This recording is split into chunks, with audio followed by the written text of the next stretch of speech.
Okay, are we ready? For sure. Okay, so this is a recorded webinar, so if people want to get a copy of it later, that works too. So we'll get started. So hello everyone, I'm Carmen Marsh, the CEO of Intelligenza. We're a consulting company in Roseville, California, and we focus on enterprise agile transformation, project management office, and cyber risk management program implementation. So I'm truly happy that to have you join in to hear our featured presenter, Kip Boyle, talk about how cyber risk managed programs can protect and enhance your company. So this is about 30 minutes presentation, and we typically do about 5 to 15 minutes of QA at the end, so you'll have opportunity to ask questions. But let's talk a little bit about Kip. So Kip is a 20-year information security expert and founder of Cyber Risk Opportunities. He's also a business partner and a great presenter, so I'm positive that you'll enjoy this presentation. So Kip, take it away. Thanks, Carmen. Welcome, everybody. Thanks for spending what for some of you will be your lunch hour with us, I suspect. My name is Kip Boyle. I'm the founder and CEO of Cyber Risk Opportunities. And I'm going to put my presentation on the screen now. Carmen, are you ready for me to do that?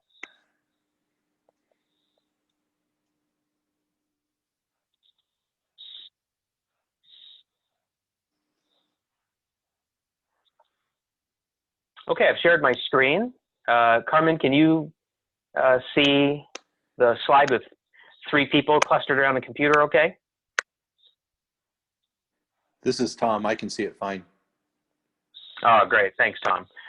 Right. So the mission of Cyber Risk Opportunities, we're based in Seattle, Washington, is to help executives become better cyber risk managers.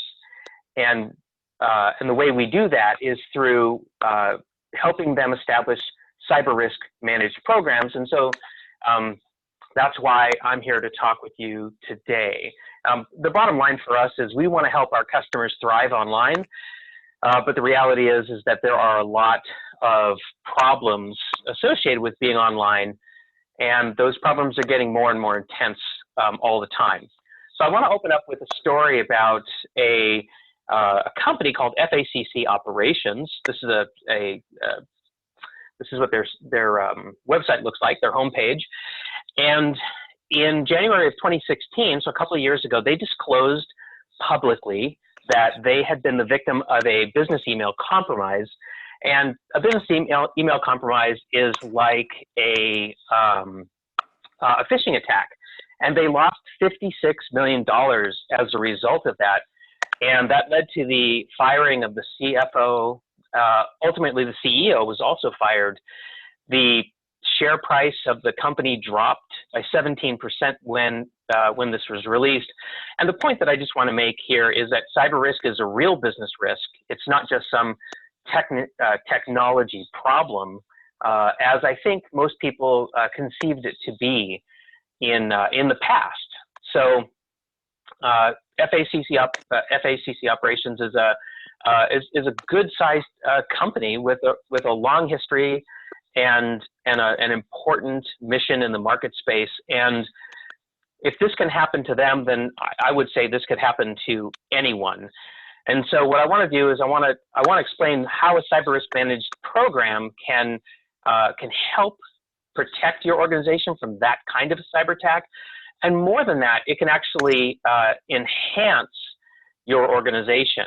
So first of all, just a quick check-in on what the big issues are for organizations today. There's really 3 major threats going on. There's cyber failures of all kinds, and we'll talk about 1 or 2 in particular. There's customer expectations, what I call supply chain pressure on cybersecurity due to the high cost of data breaches, and regulators are taking action against organizations that are having cyber failures, and we can learn a lot from them. One of your biggest threats is organized crime. This guy is what I call the millennial mobster. His name's Bogachev. And the FBI actually has a $3 million reward out for his capture. This guy has stolen over $100 million from U.S. banks using malicious code, money mules, and so forth. And the thing about Bogachev is, even though we know who he is and we know what he's done, there's no extradition treaty with the U.S. And so Russian mobsters and mobsters from China and other countries where we have no extradition treaties with continue to operate, and often operate with the help and support of their foreign intelligence services. And so the cyber wars are active right now. And later on, I'll tell you a story about a collateral damage from a cyber battle.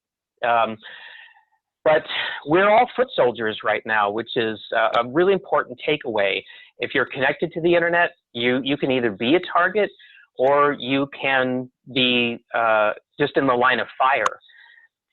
The estimation is that by the year 2021, we're going to have a $6 trillion global annual cost of cybercrime and data breaches. And to give you some perspective on that, in 2016, the estimate was that cybercrime would be $2.1 trillion.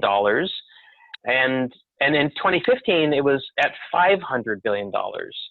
So if you look at the scale of the crime, you realize that there must be something big here. It's not just a bunch of bored teenagers, social misfits, or hacktivists, right? Something really serious is going on in the world, and it affects us. So here you can see a bar chart where a study was done by the Ponemon Institute, and they learned that companies that experience data breaches can expect to experience abnormal churn in their business following the public release of that. And you can see that it varies according to the industry. No surprise, financial and health are at the top there. So in addition to the direct costs of data breaches, there are some pretty insidious indirect costs. And this is an example of that. Now, your number two threat these days is customer expectations are going up. They're trusting companies with their secrets, whether it's a business to consumer transaction or a B2B transaction, and their expectations are rising. And we have many customers who are struggling to respond to the pressure of their largest customers bearing down on them and trying to make sure that they've got great cybersecurity, great cyber risk management, and to prove it. And so there's a lot of appetite out there for proof. Now, the third threat is regulators, and the Federal Trade Commission is a strong actor in this. If you're in the medical industry or the financial industry, or if you take credit cards, you have regulators that you're already very much familiar with. But the FTC is becoming the de facto data security regulator for the entire country. And they're looking for reasonable security measures. And you can see the criteria that they use on the slide. And they've succeeded in over 60 actions. They've been able to settle or get consent decrees approved by courts against a whole slew of organizations, big and small, that have been found guilty of not practicing reasonable cybersecurity. And other regulators are getting on the bandwagon, the New York Department of Financial Services, the National Association of Insurance Commissioners. We can expect more and more and more laws and regulations about this. What's interesting about the FTC is that some of the things that they can do will stay with you for a long time. Wyndham Hotels and Resorts is just one example where they had to agree to implement a data security program, and that program was monitored, was required to be monitored for 20 years. So as an executive, I would not want the FTC to become my close personal friend, talking to me every year about data security for 20 years. LifeLock, Oracle, a lot of very well-known companies have tangled with the FTC about their data security, and it's something that you want to avoid. Now, the FTC, in terms of reasonable and in terms of the criteria that they talk, there's very high-level criteria, it's not very actionable. So the FTC says that you should really be looking at the NIST cybersecurity framework and it's 5 high-level functions, which you can see here: identify, protect, detect, respond, and recover. This framework is really nice because, unlike other data security standards that are very prescriptive, this framework actually leaves a lot of room for companies to figure out how to meet the requirements in a way that makes sense for them. So we really promote the NIST cybersecurity framework as a great way to organize yourself in terms of cyber risk management. Now, cyber risk isn't all downside. There's a lot of potential downside, but it's not all downside. We actually think there's an upside potential here too. We actually think that good cybersecurity is a competitive advantage. In addition to not thinking about it as merely a technology problem, if executives can think of cyber risk as also a management opportunity, then I think that opens the door to some really good business benefits. And so let's take a look at a case where I hope that'll be clear. In June of 2017, there was a ransomware attack. That particular piece of malware was called NotPetya, and it ran amok. It was first distributed in the Ukraine, and then it actually leapt onto the networks of organizations that didn't operate in the Ukraine. And cyber criminals actually weren't the cause of this. We believe that this was an actual cyber battle that was instigated by Russia against the Ukraine. And there's a lot of evidence that supports that, although there's nothing conclusive because on the internet, attribution is really hard. However, it's important to notice that the piece of malicious code, NotPetya, the reason why it spread so fast, why it was so virulent, was because it took advantage of an exploit called Eternal Blue that was weaponized by the National Security Agency, which eventually fell into the public domain. And Windows users had over 90 days to install the security patch that neutralized NotPetya, but as you're going to see in a moment, not all of them were able to do that. So TNT is the name of a small package and sometimes bigger package delivery company in Europe. They're a subsidiary of Federal Express or FedEx, and they got hit with NotPetya very, very hard. And they've suffered over $300 million in losses because they actually lost control of their logistics system during the time of the attack. For weeks, they suffered massive slowdowns, couldn't deliver the packages they had in their possession, didn't even know where they were, and couldn't accept new business and could barely deliver what they already had. They had no cyber insurance, and they were really they're hit hard by this piece of malicious code. And again, they weren't even the target, but they ended up getting caught in crossfire. Now, in contrast, DHL is a competitor of TNT, and they operate in Europe as well. They also got hit by NotPetya, but they didn't suffer nearly as badly. As a result, they stayed in business when FedEx TNT could not operate, and they saw substantial increase in the volume of packages that were being brought to them to deliver because FedEx could not operate. And so they had a little blip, but they kept going. Could you imagine the amount of effort that it would have taken DHL to convince existing customers of FedEx and TNT to switch to them absent an event like this? And so to be able to continue to operate when your competitors aren't is, I think, a really great advantage. Now, how does a cyber risk management program give you the ability to deal with these top 3 forces that are shaping the internet today? Well, first thing that I would like you to understand is that we don't see cybersecurity as something you buy. Rather, we see that we believe that it's something that you do every day. Another way to say this is it's about the journey, not the destination. And the way I like to talk about this is if you have a really fast sports car and you wanted to drive it really fast because it's high performance, if it didn't have brakes, or if you didn't trust the brakes, how fast would you dare to drive it? And I think it's pretty clear that it's the brakes on a high-performance car that allows you to feel comfortable taking the risk of driving it very fast. And so without great cyber risk management, you can think of it as, I don't have great brakes, and so I'm not sure how easy it's going to be for me to stop my business or to or to turn it into a different direction if something doesn't go right. But I think what we're seeing is that companies with great cyber risk management programs get that competitive advantage. When they get hacked, it's infrequent, it's quickly contained, and they bounce back. When their competitors get hit and aren't as well prepared, they bleed cash and they're distracted for months as a result of that. So, okay, so the racing analogy is kind of fun to help you sort of understand philosophically where we're coming from. But as an executive, you're wondering, okay, how does this all work? And you're looking for answers to questions like the ones that are popping up on the screen right now. And a great cyber risk management program is going to allow executives to manage cyber risk in a similar way that they manage other general business risks without being experts in those areas.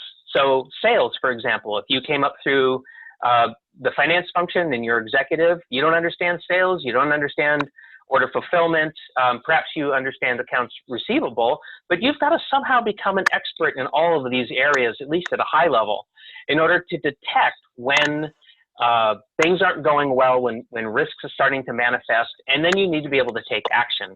And that's what a cyber risk management program can do for you. And the way it works is it helps you establish a systematic, comprehensive, and structured program that is ongoing. And you can see here that, you know, it's a life cycle approach. That's what the FTC says constitutes reasonable cybersecurity. There's executive level decision making. There is things, you know, the NIST cybersecurity framework, they identify, protect, detect, respond, and recover. Those are the functions that you need to be able to implement to ensure that when something bad happens, that you're ready to respond. And you also need to bring more than just technology into the situation. You've got to bring people, process, and management, as well as technology, into your solution space. So that's another benefit of not thinking of cyber risk as it's dominantly a technology problem, because you want to bring everybody in. You've got to look at your contract language with your vendors and your customers. You need cyber risk insurance, and you need a public relations capability. If you look at how Equifax responded to their data breach last year, it was a disaster, in part because they had very bad public relations function. So a good cyber risk management program is going to have an annual risk measurement event.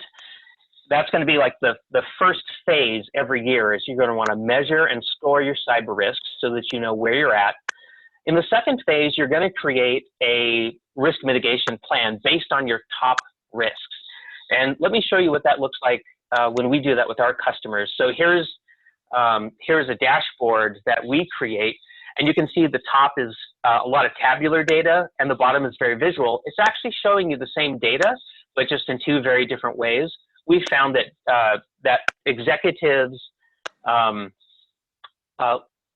different executives like to consume the data differently, and so we make it available in different formats. But the thing to note here is that you've got, oh, come on, mouse. You've got prioritization, 1 to 14. You've got cost. You've got some sense of what's the business value of taking these risk mitigation actions, right? And so which part of what you get with a cyber risk managed program is an ability to have a very productive executive level conversation about, hey, these are the cyber risks that we're facing, and as an executive team, this is what we need to be considering in order to mitigate these actions. Now, if you're concerned about this, you know, actually listing out what all your items are, because you're concerned about, you know, maybe a discovery process in a lawsuit, I actually think that is a legitimate concern. And the way we recommend that you deal with that is to conduct these cyber risk managed activities under attorney-client privilege. And I'm not going to dive into that today on this webinar, but I'm happy to discuss that with anybody who'd like to learn more. So in addition to an annual cyber risk measurement and the creation of a risk mitigation plan, you also want to have quarterly risk mitigation updates so you can track your progress the way we do that is through a scorecard. So here's an example of a scorecard that we would do for our customers. And this webinar is being recorded. You're welcome to look at all these materials that we share with our customers. You're welcome to use them. In fact, we've actually open sourced our method, and I'll show you how to get more details on that towards the end of the webinar. But as you can see here, you've got tabular and visual depictions of the cyber risks that are being faced by this particular fictitious company. You can see in the upper left-hand corner the 5 functions of the NIST cybersecurity framework. You can see scorings and gaps and prioritization. Now, when you update this every quarter, what you end up getting is over a year or two, you get a series of scorecards that show how you've been progressing. And if you had to talk to a regulator, or if you had to talk to an attorney, or if you ended up in court, so that would be very powerful evidence that you were being reasonable. The other thing that you would want to do is have a monthly cyber risk mitigation review, and that just helps keep your team on track.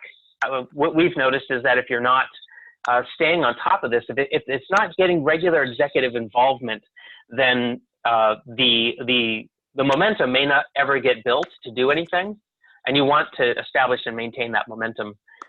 Of course, compliance is something that needs to be paid attention to, and what we advocate is that yes, you've got to pay attention to your compliance mandates.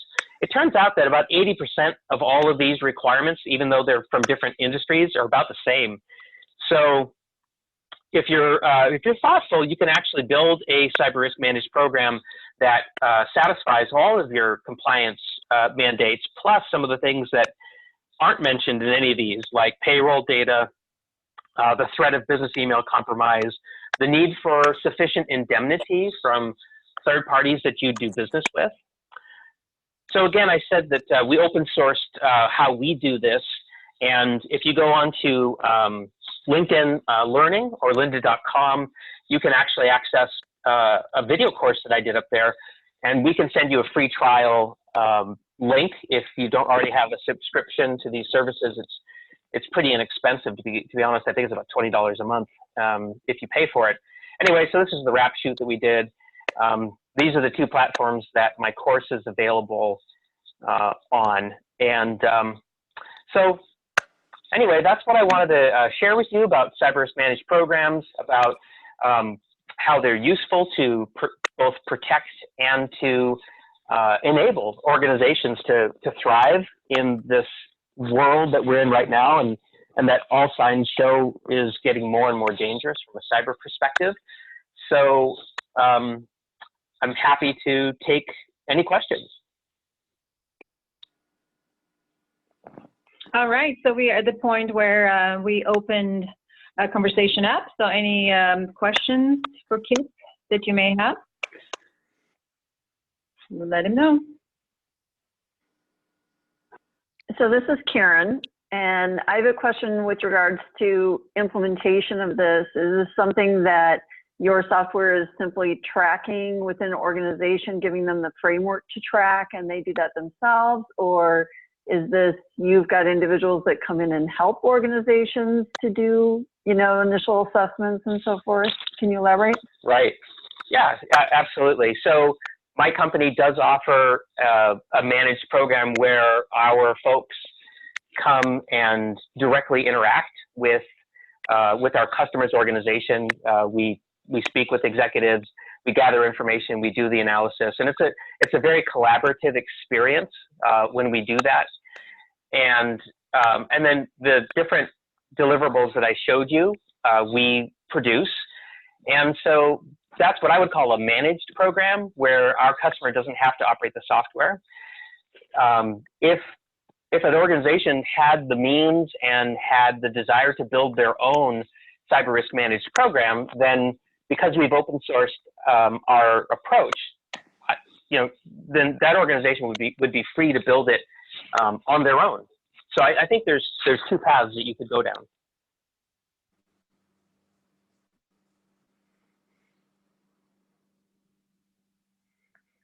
Any other questions that we can answer?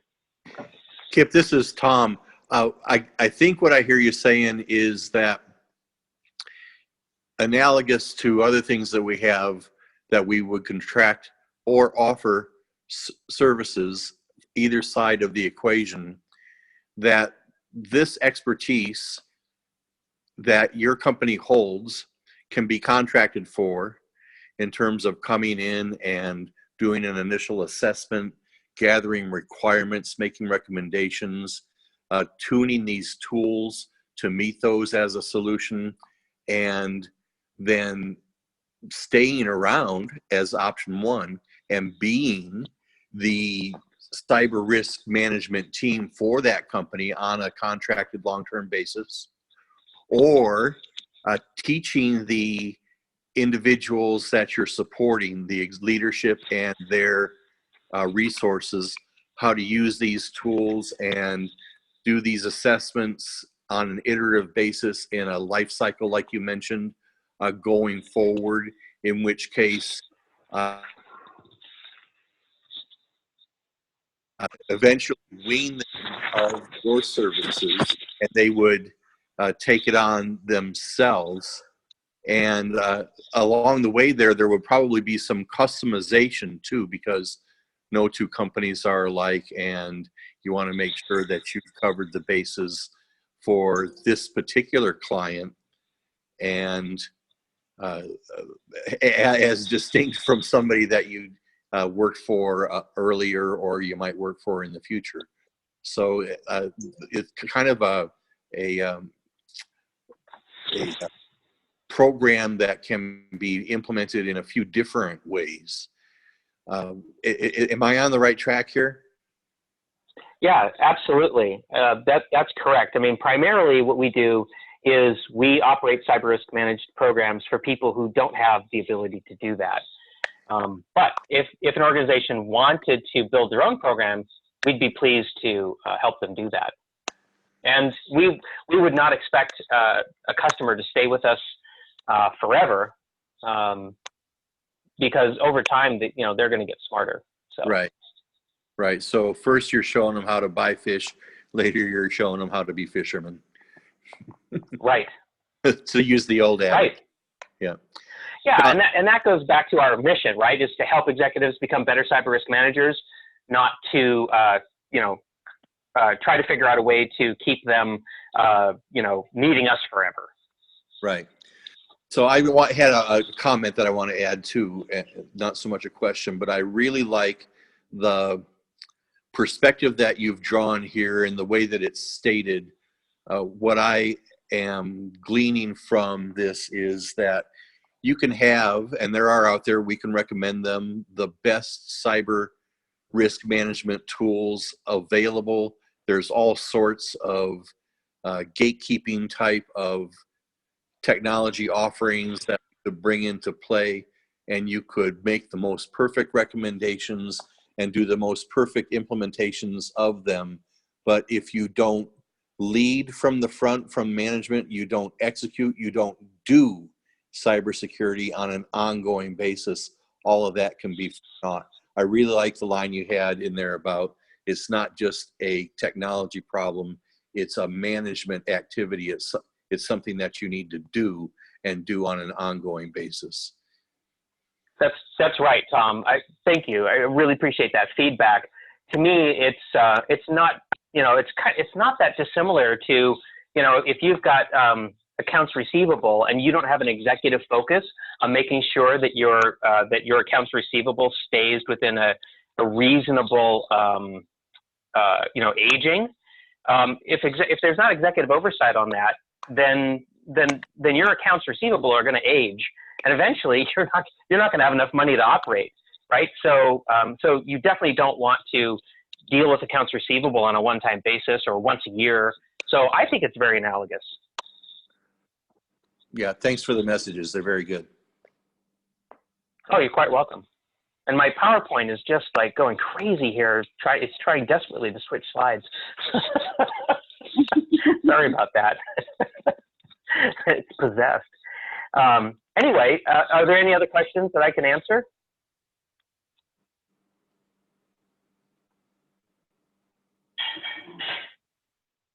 So this is Karen again. I'm just curious, well, not knowing anything about what's behind the scenes, and I didn't look ahead of time to get information about the software and so forth, but given all the different types of regulations, does your software actually, have that information within it, or people individually, separately go pull that information together and try to, integrate it in different ways? Because as you said, you don't want to have to meet a lot of different regulations. You want to do it with, say, one control, meet a whole bunch versus, 5 different controls. Yeah, that's right. There's a phrase that I've heard other people say, which I really like, which is mitigate once, comply many. And we definitely are following that. And so we've got all that built in. So if you're HIPAA, if you're PCI, we've actually got, what we've done is we've taken the NIST cybersecurity framework and we've used that as a basis for an extensive mapping that we've done. So we know if you have to do HIPAA compliance, we know exactly which NIST cybersecurity framework areas correspond with different HIPAA requirements. And so we can actually knit all that together and produce a single unified cyber risk managed program so that your staff only has to pay attention to one set of procedures, one set of policies, and when the need to demonstrate compliance comes around, that's just a simple matter of reporting. Thank you. Mm-hmm.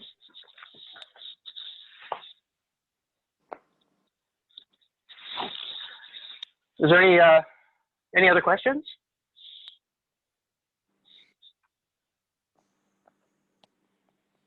This is Karen again. Maybe I'm the only one with questions, but I guess Go right ahead. my next question would simply be, if we wanted to discuss further offline, who is it we contact? You or? Well, I think you should start with Carmen as the web host, and then I'm happy to participate as well. Yeah, so Okay. we'll connect. Hi, Karen. We'll connect offline. I think you have my email, my Yes. contact information. So we'll exchange messages and you can go from there. Okay, thank you. You're welcome. Any other questions? Maybe we are at the end. This is really great. Great conversation, great presentation, Kip. Thank you. Oh, you're quite welcome. Again, grateful that you folks tuned in. Yeah, thanks a lot. And I appreciate the approach you guys have taken. It's quite spot on. Very good. All right, I guess we're at the end. So this whole presentation and conversation has been recorded, so you should receive a link to it. We're going to upload it to YouTube, probably the easiest way. And so I know Kip mentioned also the other resources you can look into that his team has put together. So I will send all that in an email to all of you. So that should be coming shortly. And yeah, again, thank you for your time. Thank you, Kip. And we'll let you know when the next webinar comes up. Thank you all. Great. Thanks, everybody. Have a nice day. Thanks. you. Thanks, Bye-bye. Carmen, for arranging. Bye. Thank you. Thank you, Karen. Thank you, Tom. Thanks, guys.